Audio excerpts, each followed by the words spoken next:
good evening. Or maybe given the silence I can hear just outside the studio walls, I should say good. Very early morning. It all depends on where you are in the timeline of the night, doesn't it? It really does. We've turned the main overhead lights off in here. It's dark. The only thing lighting the room is this amber glow from the soundboard and the little red light telling us it's recording. It seems private. It does. It feels private. Just the two of us, these microphones, and you listening somewhere in the dark. It definitely feels different tonight. You know, usually the air in here it's buzzing. It's full of data and deadlines. Right. But tonight, it's heavier. Yeah. Slower. Yeah. It's calm. And honestly, looking at this single sheet of notes between us, it's exactly the right vibe for tonight's topic. I agree. We aren't talking about global supply chains or, the volatility of the stock market. We're talking about connection. We're talking about that very specific, quiet moment when all the noise of the day just finally fades away. You're lying in bed, the room is all shadows, and the only light is coming from that little glass rectangle in your hand. That blue light glow. Yeah, it illuminates your face and you're just waiting. And tonight is all about the tension of that weight. It's about the vibration of the phone against your palm. You see, we found this fascinating guide, the Midnight English Guide, episode 2. And while it's, technically framed as a language learning tool for intermediate speakers, It's so much more than that. oh, it's so much more. When we started peeling back the layers, we realized it's really a manifesto on what you could call digital charisma. Digital charisma. I love that. I love the way that sounds. It implies a kind of power, doesn't it? It does. Because that is exactly what's missing for so many people. I mean, we've all felt the absence of it, right? Oh, absolutely. Think about the tragedy of modern dating. You meet someone out in the real world, maybe at a dimly lit jazz bar or crowded gallery opening, the chemistry is just undeniable. It's electric. It's electric. You're laughing, the eye contact is heavy, you can feel the heat radiating off of them, you get the number, you walk away feeling like a champion. Exactly. You walk away feeling like you are on top of the world. You're thinking, this is it. I nailed it. The potential feels limitless. Right. But then the screen gets involved. The thumbs get involved. And suddenly, that magnetic, charming person who held your gaze at the bar, they turn into the most boring version of themselves. The spark just died. It dies. It suffocates under a pile of generic questions, bad timing, just awkward, hollow silences. It really is a tragedy to lose that potential, that heat, just because you didn't know how to translate your physical energy into digital text. Yeah. It's like watching a beautiful fire just burn out because someone threw a wet blanket on it. That's a perfect analogy. So our mission for this deep dive is, it's very specific. We want to stop you from killing the spark. We want to look at how to maintain that tension, that midnight energy, from the moment you get the number to the moment you actually meet again. And we're going to do that by unpacking what this guide calls the chunking method. But we're also going to layer it with some pretty deep social psychology. And let's be really clear before we start. This is not about grammar. We are not here to correct your spelling or teach you syntax. No, not at all. This is about psychology. It's about power dynamics. It's about being memorable in a world of just endless screaming noise. It's about keeping things interesting. It's about how you make the other person feel physically when they see your name pop up on their lock screen. Yeah. Do their pupils dilate? Does their heart rate jump a little? Or do they just sigh and swipe it away? That is the question. So get comfortable. Sink into wherever you are sitting or lying down. Let's unpack this. The guide starts with a very, very bold statement. It identifies the enemy of attraction. And it's a word most of us probably use every single day without even thinking about it. It's the word hey. Just hey. Or the classic lazy what's up. It sounds so innocent, doesn't it? It seems polite, it seems safe. But when you really analyze it, especially in the context of attraction, sending a text that just says hey is, well, it's actually a very selfish act. That's a strong accusation. Yeah. Selfish, I think most people think they're just being friendly. Walk us through that, the selfishness of it. Okay, think about the burden of conversation. Conversation is labor. It takes energy. Right. When you send a text, you are essentially throwing a ball to someone else.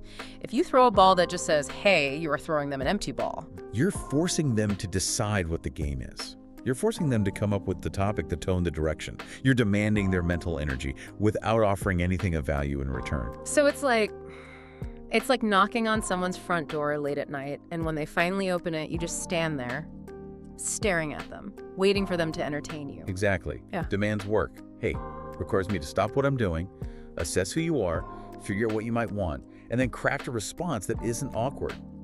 It's a cognitive load. Yeah. And when I'm tired or I'm busy or I'm just relaxing, that load feels heavy. And heavy is the opposite of sexy. It signals that you are lazy, or even worse, that you're boring. It Okay. implies you were just sitting there bored and you decided to outsource your entertainment to them. You want them to dance for you. And in the context of dating or even just flirting, boring is the kiss of death. If I look at my phone and I see, hey, I don't feel a rush of dopamine. I feel a chore. But sure, yeah. I feel like, now I have to carry this conversation. Now I have to ask, how are you? And we have to do this whole polite, sterile dance. It just kills the momentum instantly. It's so interesting because in person, saying hey is fine. It's totally fine because you have body language, you have a smile, you have the environment, you have, I don't know, the scent of your cologne or perfume. All of that. But on a screen, hey is just 3 letters in a little gray bubble. It's flat, it's cold. It's completely cold. Texting removes all of those context clues. So your words have to work harder. They have to carry the weight of your entire personality. And if your text is empty, you appear empty.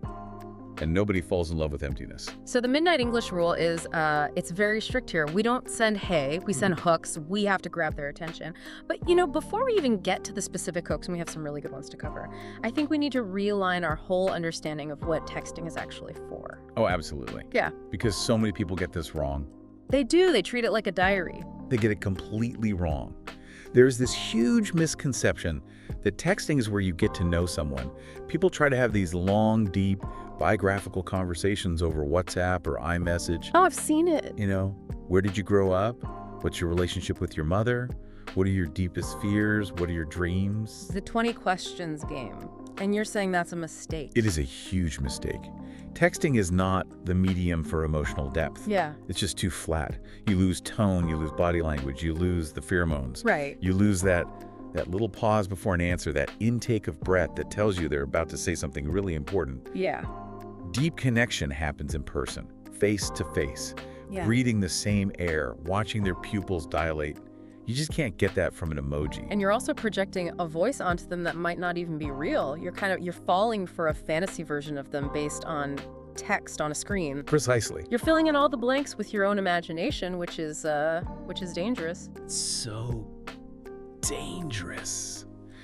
You build up a false intimacy. You become pen pals. Pen pal. And pen pals. Pen pals rarely become lovers. Pen pals are safe. Pen pals are for friendship. Lovers are dangerous and exciting. You want to be a lover, not a biographer. So if we aren't using texting to get to know them, what are we using it for? The guide suggests there are really only 2 purposes. Only 2. If you are doing anything else, you are failing. Purpose 1, logistics. Okay. Setting the date, telling them where to be and when. And purpose 2, keeping the spark alive. Emotional maintenance. That's it. Emotional maintenance. It's reminding them that you exist and that you are interesting until you can see them again. It's like tending a fire. You don't need to throw a whole log on it every 5 minutes to prove the fire is there. No. You just need to poke it occasionally to keep the coals hot. Exactly. If you overtext, if you try to build the entire relationship on the phone, by the time you meet in person, you have nothing left to talk about. You've used it all up.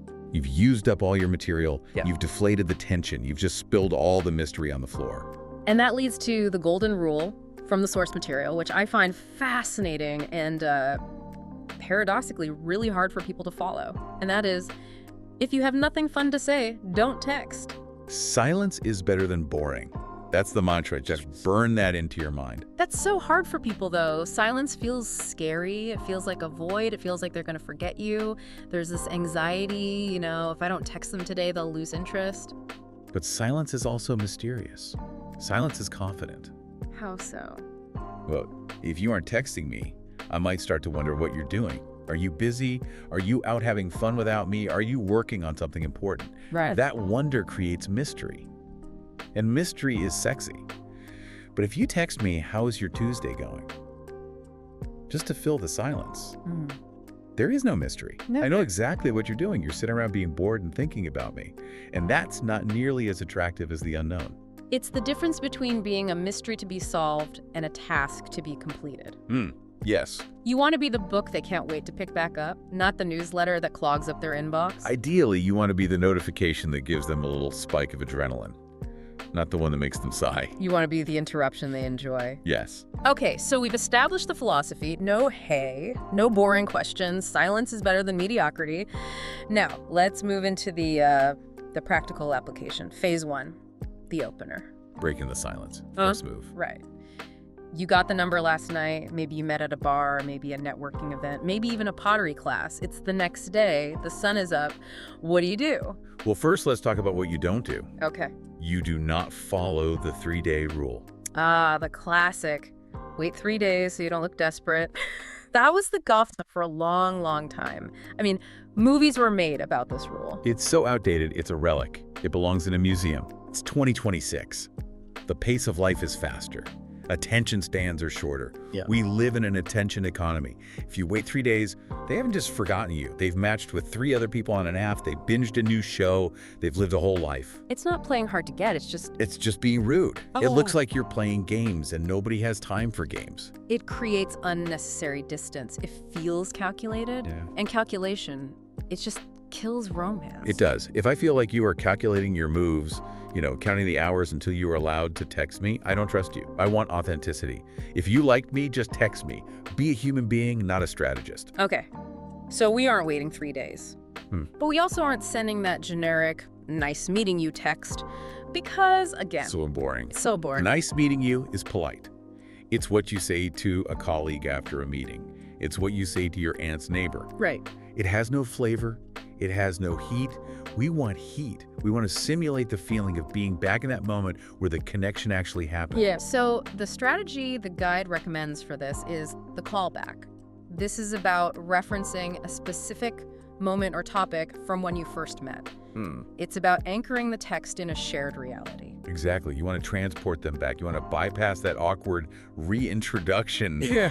Hi, this is so-and-so from the bar, and just jump right back into the flow. Okay, so the guide gives us some specific chunks or phrases to use here. Let's look at key chunk number 1. The phrase is, I hope you survived. I love this one. I hope you survive.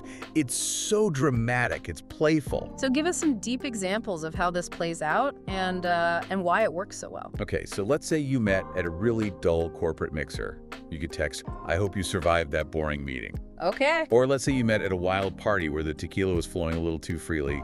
I hope you survived the hangover. Right. Or maybe you met in line at the DMV. I hope you survived the bureaucracy. So why does this work so well? What's the psychological mechanism here? Well, it does 2 things at the same time. First, it shows empathy. You're acknowledging that they are going through something, whether it's boredom, a headache, or just frustration. You are validating their experience. You're seeing them. But secondly, and I think this is more important, it shows humor and shared context. It creates an us versus the world dynamic. We survived that meeting. We were at that party. We know something the others don't. It immediately puts you on the same team. Contrast that with, say, how was your day? How was your day? Yeah. Is a question I have to answer. I have to scan my brain, summarize my activities, and then type it out. It's work. It's work. But I hope you survived the hangover is a statement I can laugh at. It doesn't demand work. It provokes a reaction. An emotional reaction, not a logical one. It feels like an inside joke. It is an inside joke. Yeah. And inside jokes are the foundation of intimacy. That's a really key point. You're building a little world just for the 2 of you. Even if you only spoke for 20 minutes, referencing that one thing you shared, Yeah. it makes it feel like you have a history. It makes the connection feel older than it actually is. Exactly. It bridges that gap between stranger and friend instantly. It implies, I was paying attention to you. I was there with you. Okay, let's look at key chunk number 2. This one is a little bolder. It requires a bit more confidence. The phrase is, you crossed my mind. This one is powerful, but it has to be delivered just right. It has to be smooth. The example in the guide is, saw a terrible jazz band today and you crossed my mind. Okay, let's break down the layers here. First, there's the vulnerability. You are explicitly admitting, I am thinking about you. Which is bold. It's a very bold move. And it's flattering. We all want to know we're being thought of. In a world of ghosting and uncertainty, certainty is attractive. It feels good to be the object of someone's thought. But it's not too vulnerable, is it? It's not coming off as desperate. No, and that's the genius of it. It's not, I can't stop thinking about you, which, sounds obsessive and a little scary. A little much, yeah. It's not, I miss you, which is way too much too soon. It's, you cross my mind. It implies motion, it's breezy, it's casual. Like a passing thought. Exactly. It's like, I was going about my fabulous life, and for just a split second, you were there. You were a thought, not an obsession. It strikes that perfect balance. It makes them feel special, but it keeps your value high. You aren't sitting at home pining away, staring at their photo. No.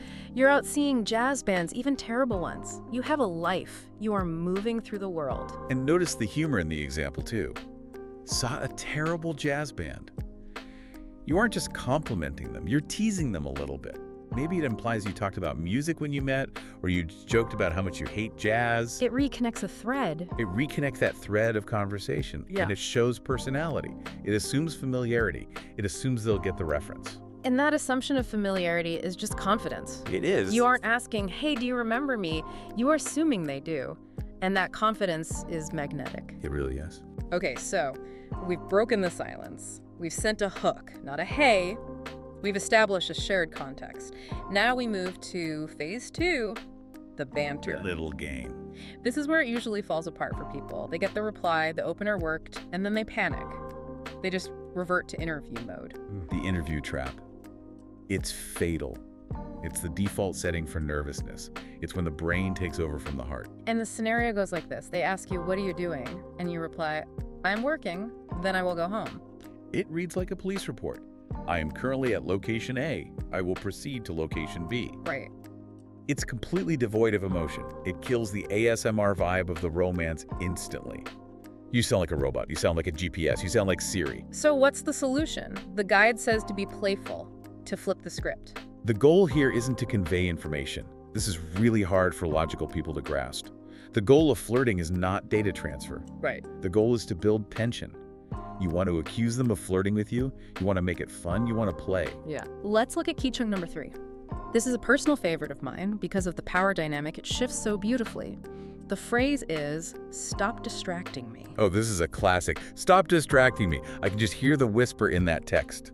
So the context is, maybe they text you in the middle of the day. Maybe you are busy. Maybe you aren't. It doesn't matter. You use this line, stop distracting me. So think about what this does psychologically. First, it frames you as someone with a life. You have things to do. You are important. That's attractive, high value.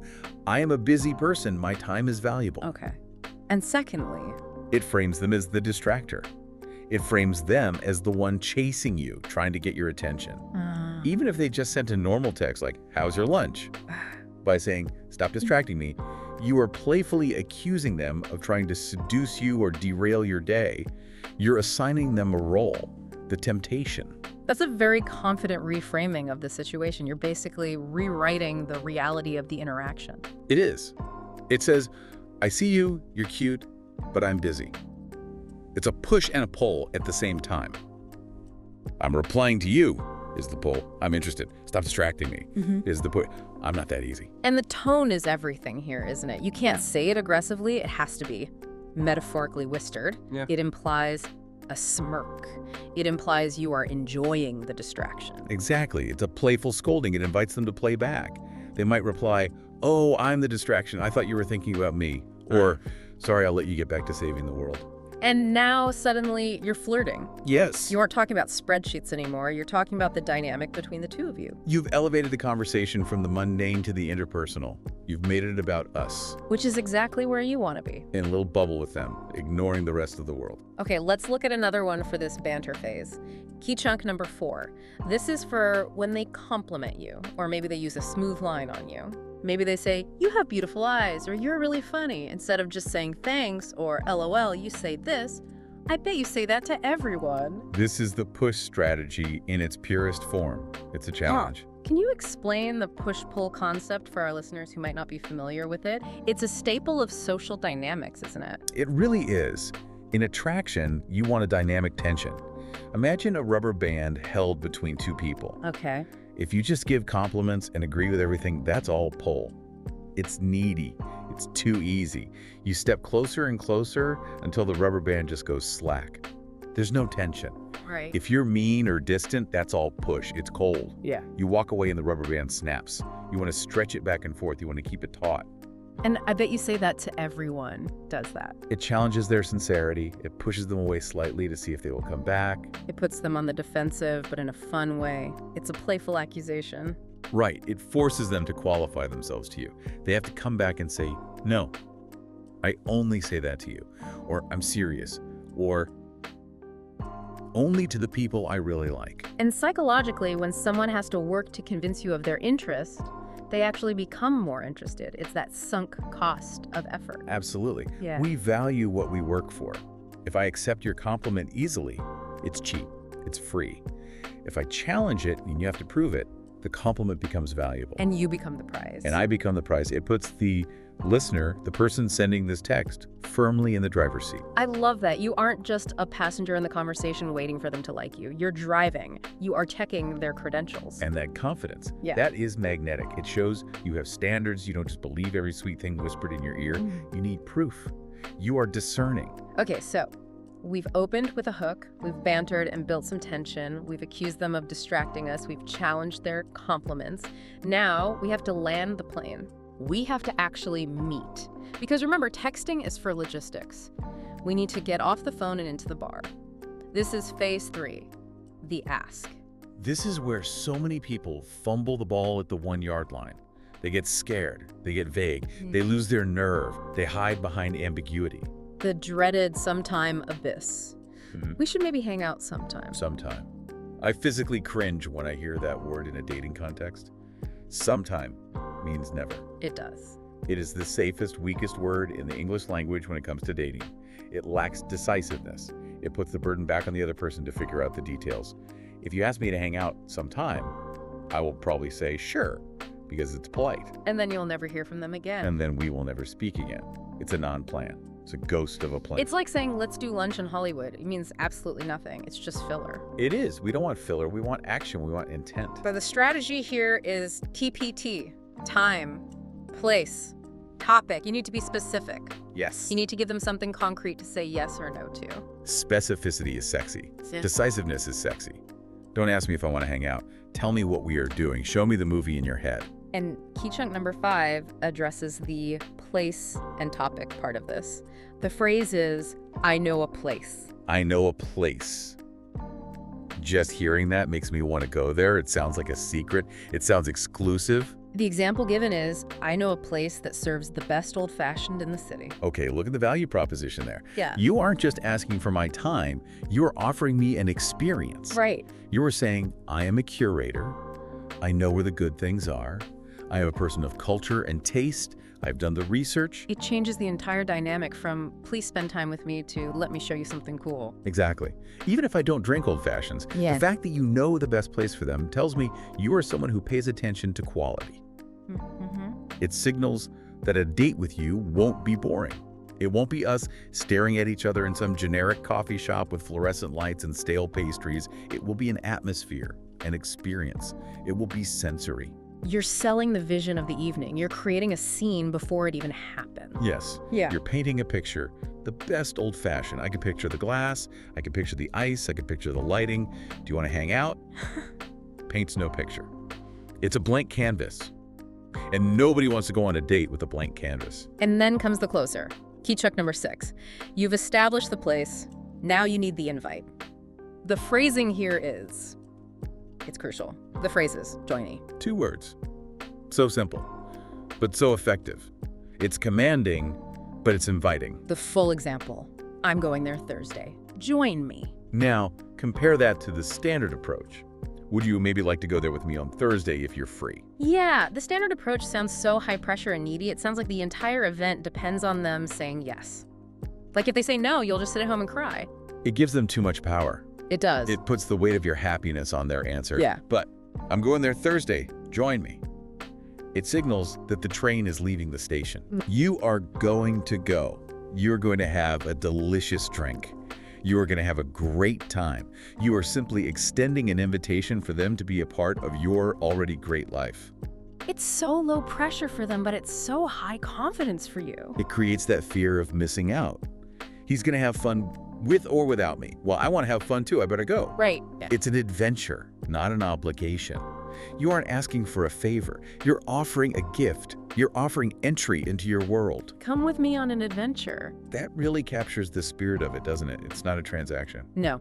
And that ties back to everything we talked about tonight. The callback, the stop distracting me, the I know a place. It's all about framing yourself as the main character of your own life.